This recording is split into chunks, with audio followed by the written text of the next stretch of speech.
Hello' student, আজি আমি এইখন ভিডিঅ'ত অহা HSLCত আহিবলগীয়া জেনেৰেল মেথছৰ দুটা চলকত ৰৈখিক সমীকৰণৰ জোৰ অধ্যায়টোৰ পৰা ইম্পৰ্টেণ্ট কুৱেশ্যনকেইটা আলোচনা কৰিম। কুৱেশ্যনকেইটা আলোচনা কৰাৰ আগতে তোমালোকৰ যদি ভিডিঅ'টো চাই ভাল লাগে তেনেহ'লে লাইক এটা কৰি দিবা আৰু চেনেলটো ছাবস্ক্ৰাইব কৰি দিবা। তো আমি বেছি কথা আগ নবঢ়াই ব'লা আমি কুৱেশ্যনকেইটা আলোচনা কৰোঁ। তো 1 নম্বৰত দিছে তোমাৰ তলৰ ৰৈখিক সমীকৰণৰ জোৰকেইটা বিবেচনা কৰা। ইয়াতে 1 নম্বৰত দিছে তোমাৰ thrice x plus twice y equal to 5, twice x plus thrice y equal to 5. 2 নম্বৰত দিছে twice x minus thrice y equal to 5, twice x minus thrice y equal to 8.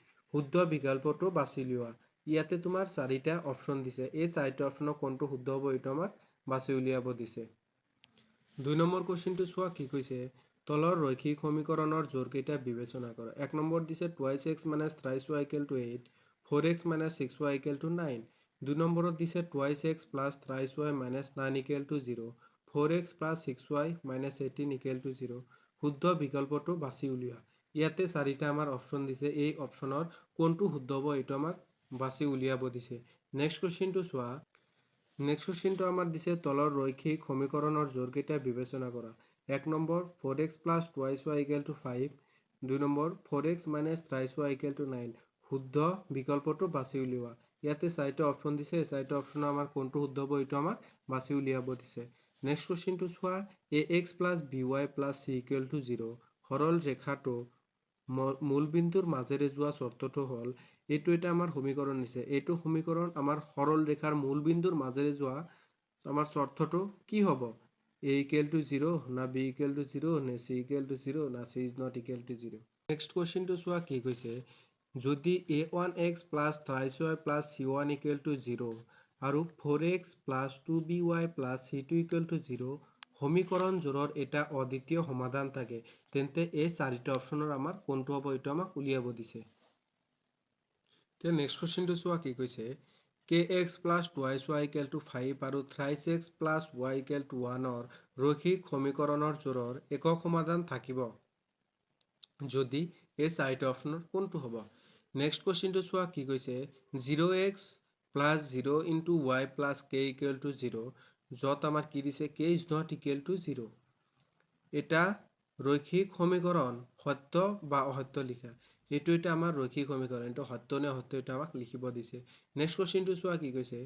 4x minus x minus 4y plus 6 equal to 0 আৰু thrice x minus 12y plus 18 equal to 0 সমীকৰণৰ সমাধানৰ সংখ্যা নিৰ্ণয় কৰা। এই সমীকৰণটোৰ আমাৰ সমাধান মানে x আৰু y ৰ ভেলু আমাক ইয়াতে উলিয়াব দিছে। এতিয়া নেক্সট কুৱেশ্যনটো চাওঁ।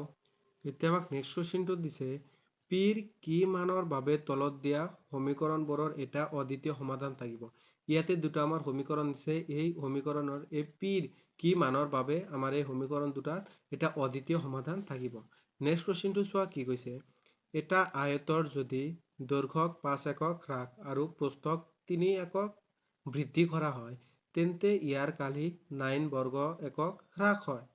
যদি ইয়াৰ দৈৰ্ঘ্যক 3 একক আৰু প্ৰস্থক 2 একক বৃদ্ধি কৰা হয়, তেন্তে কালি 67 বৰ্গ একক বৃদ্ধি পায়। আয়তটোৰ দিশ আৰু প্ৰস্থ উলিওৱা।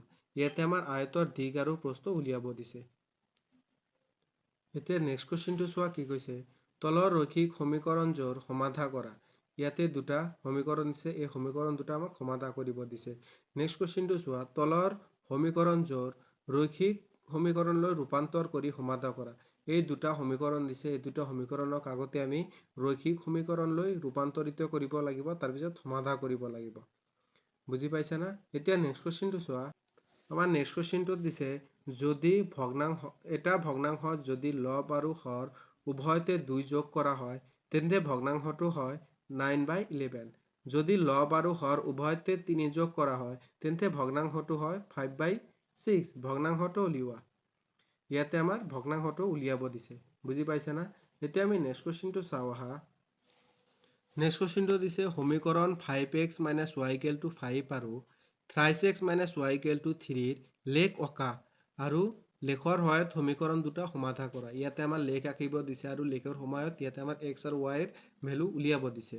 তে নেক্সট কুৱেশ্যনটো চোৱা, তলৰ সমীকৰণযোৰ ৰৈখিক সমীকৰণলৈ ৰূপান্তৰ কৰি সমাধা কৰা। এই দুটা সমীকৰণ দিছে আমাক, ভগ্নাংশটো নিৰ্ণয় কৰি। ইয়াতে আমাক কি উলিয়াব দিছে?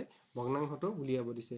এতিয়া নেক্সট কুৱেশ্যনটো চোৱা, মানে এতিয়া নেক্সট কুৱেশ্যনটো কৈছে তলৰ সমীকৰণযোৰ ৰৈখিক সমীকৰণলৈ ৰূপান্তৰ কৰি সমাধা কৰা।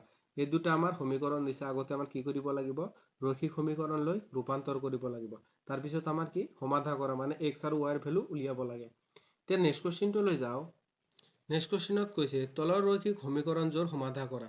এই দুটা আমাৰ সমীকৰণ দিছে, এই দুটা আমাৰ সমাধান কৰি মানে x আৰু y ৰ ভেলু উলিয়াব লাগে। নেক্সট কুৱেশ্যনটো চোৱা, সমাধা কৰা। x + y = 14 আৰু x - y = 4। তো আমাৰ x আৰু y ৰ ভেলু উলিয়াব দিছে। নেক্সট কুৱেশ্যনটো চোৱা, তলৰ সমীকৰণযোৰক ৰৈখিক সমীকৰণযোৰলৈ ৰূপান্তৰ কৰি সমাধা কৰা। আগতে এই দুটা ৰৈখিক সমীকৰণযোৰলৈ ৰূপান্তৰ কৰিব লাগিব আৰু সমাধা কৰি x আৰু y ৰ ভেলু উলিয়াব লাগে।